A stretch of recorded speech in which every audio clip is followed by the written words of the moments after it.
بسم الله الرحمن الرحيم عم يتساءلون عن النبأ العظيم الذي هم فيه مختلفون كلا سيعلمون ثم كلا سيعلمون ألم نجعل الأرض مهادا والجبال أوتادا وخلقناكم أزواجا وجعلنا نومكم سباتا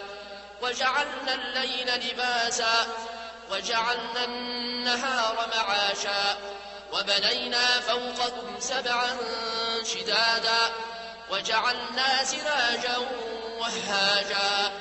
وأنزلنا من المعصرات ماء ثجاجا لنخرج به حبا ونباتا وجنات ألفافا إن يوم الفصل كان ميقاتا يوم ينفخ في الصور فتاتون أفواجا وفتحت السماء فكانت أبوابا وسجرت الجبال فكانت سرابا إن جهنم كانت مرصادا للطاغين مآبا لابثين فيها أحقابا لا يذوقون فيها بردا ولا شرابا إلا حميما وغساقا جزاء وفاقا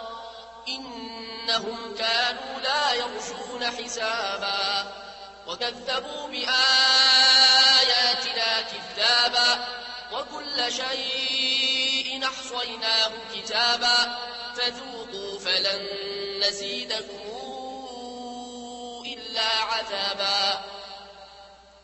إن للمتقين مفازا حدائق وأعنابا وكواعب أترابا وكأسا دهاقا لا يسمعون فيها لغوا ولا كذابا جزاء من ربك عطاء حسابا رب السماوات والأرض وما بينهما الرحمن لا يملكون منه خطابا يوم يقوم الروح والملائكة صفا لا يتكلمون إلا من أذن له الرحمن وقال صوابا ذلك اليوم الحق فمن شاء اتخذ إلى ربه مآبا إنا أنذرناكم عذابا قريبا